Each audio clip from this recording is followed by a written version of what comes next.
크리스마스가 일주일 남았는데 산타는 어디로 간 걸까요? 어제 국내 증시 양 지수 모두 하락했습니다. 정치적인 불확실성이 완화된 이후에 오히려 증시는 하락하고 있는데 삼재에 짓눌려 있다는 분석이 나옵니다. 지금 시장의 악재는 고환율과 외국인의 매도세, 그리고 트럼프 정부에 대한 우려 이렇게 세 가지입니다. 시장 왜 떨어졌는지 복귀하면서 어떻게 대응해야 하는지 증권사 리포트들까지 확인하겠습니다. 어제 코스피가 1.3% 가까이, 그리고 코스닥은 0.6% 가까이 하락했습니다. 앞서 뉴욕 증시에서 나스닥이 신고가를 경신한 영향으로 한국 반도체 업종에도 훈풍이 불었지만 지수 전체로 확산되진 못했는데요. 환율이 오르는 가운데 외국인이 장 초반부터 강하게 판대다 트럼프 정부에서 IRA 보조금 폐지를 추진한다는 소식이 전해지면서 2차 전지 낙폭이 두드러진 영향이었습니다. 증시를 짓누른 세 가지 악재 하나씩 살펴보겠습니다. 일단 환율 차트부터 함께 보시죠.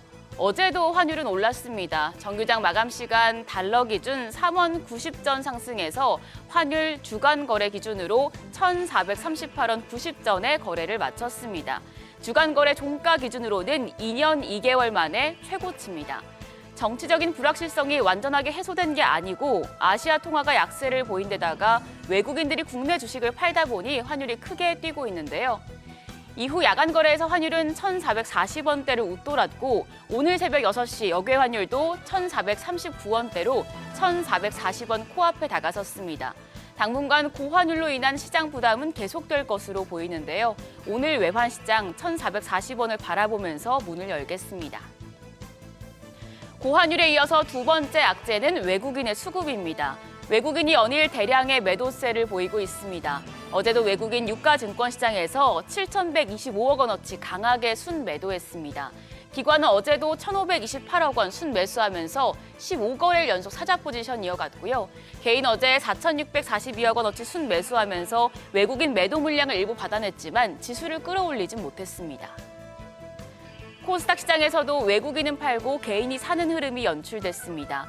외국인 1,238억 원 순매도 기록했고 여기에 기관도 93억 원 팔자 포지션 취했습니다. 개인만 홀로 1,524억 원 매수 우위 기록했습니다. 세 번째 악재는 트럼프발 2차 전지와 바이오 충격이었습니다. 어제 시총 상위 대형주 대부분 하락했는데요. 유가증권시장에서는 SK하이닉스가 브로드컴 급등에 따른 훈풍에 2.62% 상승했고 기아도 0.4% 오름세를 기록했습니다. 하지만 2차 전지 대표주인 LG에너지솔루션이 3.89%, 그리고 자동차 대표주인 현대차도 2% 이상 내렸습니다. 트럼프 정권 인수팀의 IRA 보조금 폐지 추진과 전기차 배터리 관세 부과 소식이 보도되며 투심을 악화시켰습니다. 더불어 미국 내 약가 인하를 추진하겠다는 트럼프 당선인의 발언에 삼성 바이오로직스가 2.5%, 셀트리온이 1.5% 하락했습니다. 코스닥 시총 상위 종목 중에서도 2차 전지와 제약 바이오주가 하락을 면치 못했습니다. 에코프로비엠이 7.8%, 에코프로가 6.2%, 엔캠이 3.1% 크게 조정을 받았습니다. 제약 쪽에서는 알테오젠과 HLB가 2에서 3%대 낙폭을 기록했고요. 리가캠 바이오도 1.2%대 내렸습니다. 상승부를 킨 건 반도체 소부장 쪽이었는데요. 브로드컴 급등에 따른 영향으로 리노공업이 6.8% 상승세 시현했고 신성 델타테크도 3%대 상승세 보여줬습니다. 정치적인 리스크가 완화됐지만 삼재에 짓눌린 증시 가장 걱정되는 건 외국인의 수급입니다. 메이저 수급 주체가 탄핵 소추안 가결 이후 지난 2거래일 동안 순매도하는 모습이 포착됐습니다. 외국인 유가증권시장에서만 1조 1,390억 원어치 대거 팔아치웠는데요. 유한타증권은 환율이 계속 오르고 텍사스 교직원 퇴직 연기금의 벤치마크 변경 이슈 등으로 외국인의 매도세는 당분간 지속될 것으로 전망했습니다. 대신증권도 외국인 매도세가 시장 하락과 반등폭 제한에 큰 영향을 미치고 있지만 이럴 때일수록 외국인이 사는 종목에 관심을 가져봐야 한다고 제시했는데요. 외국인이 대거 매도하는 와중에도 지난 2거래일 동안 순매수한 종목들입니다. 코스피에서는 SK하이닉스를 가장 많이 순매수했고 이수페타시스와 SK스퀘어, DB하이텍 등 IT 하드웨어 쪽도 많이 매수했고요. 코스닥 시장에서는 이오테크닉스와 파크시스템스 등 반도체 관련주를 비롯해서 휴메딕스와 메지온 등 바이오 쪽, 그리고 현대무벡스와 레인보우 로보틱스 등 로봇주를 많이 사들였는데요.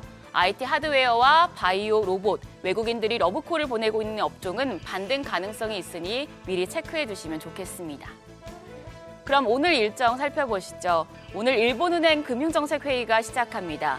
내일 미국과 일본, 영국의 기준금리가 발표될 터라 시장의 관심이 금리 결정에 쏠려 있는 상황이고요. 이런 가운데 오늘 일본 도쿄증권 거래소에 키옥시아가 상장하는데요. SK하이닉스가 간접 출자한 만큼 키옥시아가 성공적으로 상장을 한다면 SK하이닉스의 투자금 회수가 가능해져 주가에 영향을 줄 수도 있겠습니다. 내일 새벽에 마이크론 실적도 나오는 만큼 반도체 업종은 여러 소식들 면밀히 체크하셔야겠고요. 오늘 신약 개발 기업인 온코크로스가 코스닥 시장에 상장하는데 새내기주 주가 추이도 확인하시죠. 한편 어제 시간의 거래에서는 탄소 중립 관련주가 강했습니다. 도널드 트럼프 대통령 당선인과 그 측근인 일론 머스크가 탄소 포집과 활용, 저장 분야에 대한 투자를 지속할 것이란 전망이 나온 영향입니다. 관련주들 오늘장에서도 강한 흐름 보일지 지켜보시죠. 오늘은 환율과 외국인 수급, 트럼프발 이슈들이 시장을 어떻게 움직일까요? 간밤 뉴욕 증시에서 테슬라가 좋았는데 2차 전지 관련주 주가 회복에 성공하면서 시장 반등을 꾀할 수 있을지 확인이 필요하겠습니다. 지금까지 어제장 오늘장이었습니다.